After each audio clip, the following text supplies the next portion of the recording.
I can't stop acquiring books.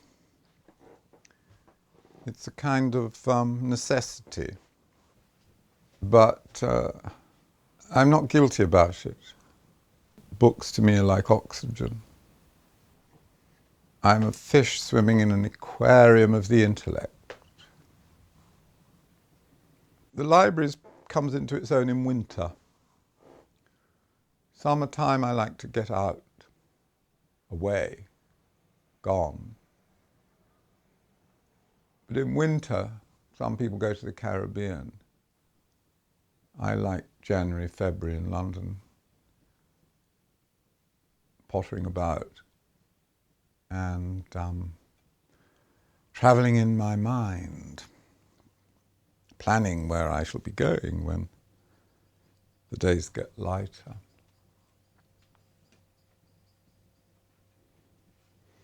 This started off as Reference Corner, but it took on a life of its own. It's a bit like a sort of greenhouse where plants start rioting out of control.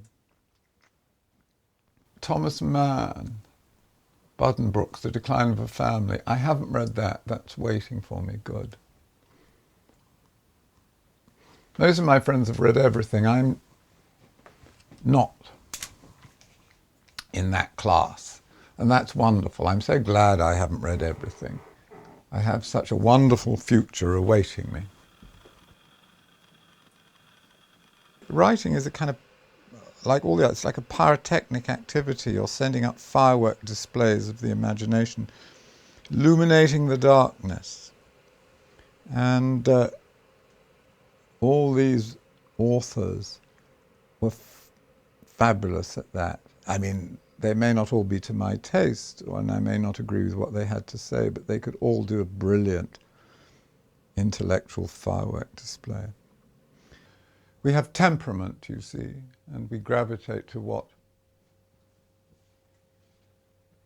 not necessarily is good for us, but what we need to realize our true nature.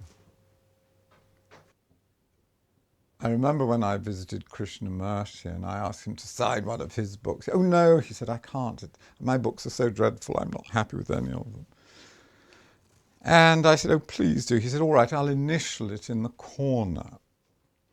So J.K. is in the corner of one of his books of spiritual philosophy.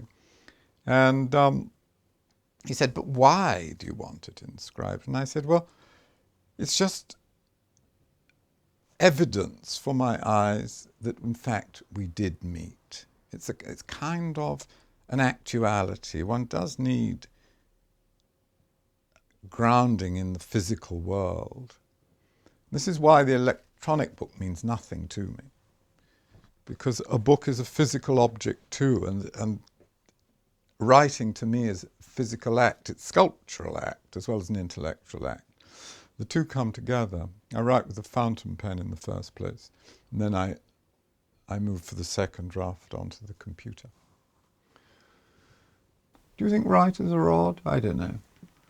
I don't subscribe to this idea that you've got to be odd to be a writer, or you certainly have to have something to say that hasn't been said before. There's no point in churning out what somebody else has said. But I don't think you've got to be odd. Perhaps you've got to be more normal than other people. I think for me what's odd is people who get terribly excited by buying oven chips in Tesco. That to me is pure eccentricity. When I bought this flat, I promised myself no books in the bedroom. I'm a terrible insomniac, and I thought having books in the bedroom and all the psychological power that they embody would not be good for a quiet night's sleep. However, the books demanded to be incorporated into my domestic world and invaded my bedroom, and there they are. And since I've been an insomniac since about the age of 2, I can't really blame it on the books, can I?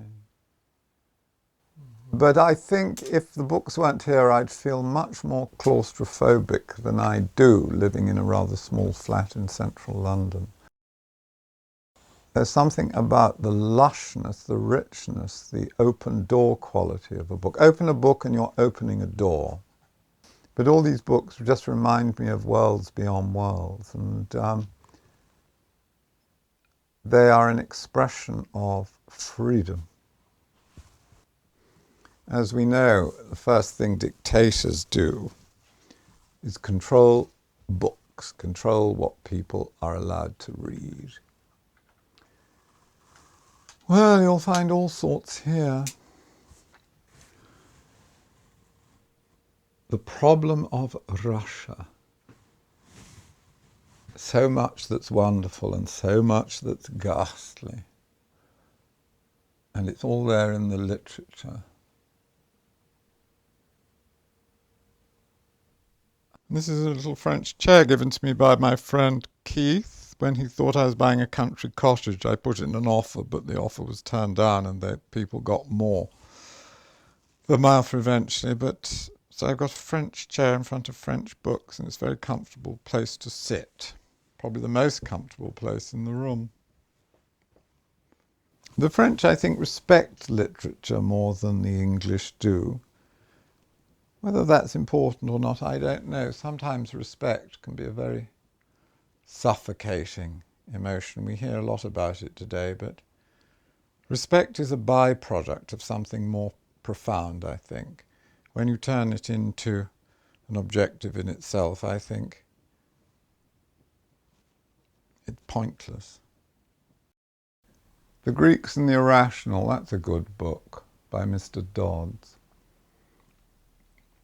God, the Greeks were the most amazing race that ever walked the earth. They invented everything that's adult in human life. No other race did.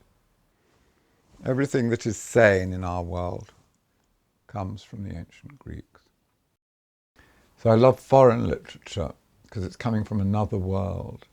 But, of course, it's a world one can only glimpse through a translator, and that alters the experience. It doesn't devalue it necessarily.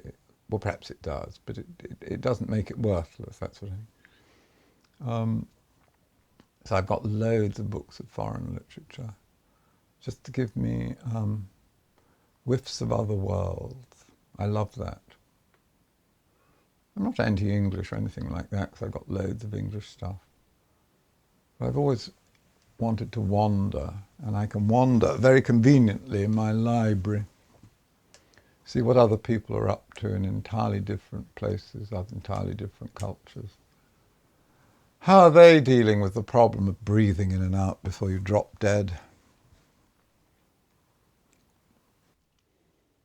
I don't know whether God exists. Certainly doesn't in any of the offered models, of course, but the whole point of an offered model means that it cannot possibly be God, because God is a model-free idea. But I'm not an atheist, and I'm not a believer, so I think I'm an agnostic, and I always come down to one question, or one statement anyway. One thing I do know, and that is we did not create ourselves. So there is immediately an issue there about what it is that we are a part of or are emanations from. That is something to be thought about.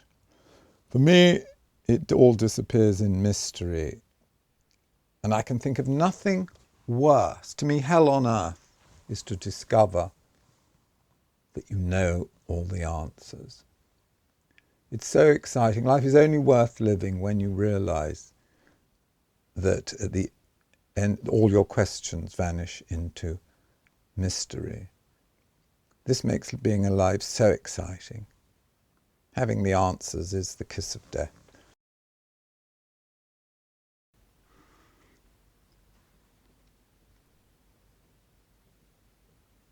That silver thing is a lobster pot. And I've yet to boil a lobster in it, but I have cooked spaghetti for 50 people using it. But now it's already being eaten alive by my library and covered over one day I'll be able to sort of disengage it and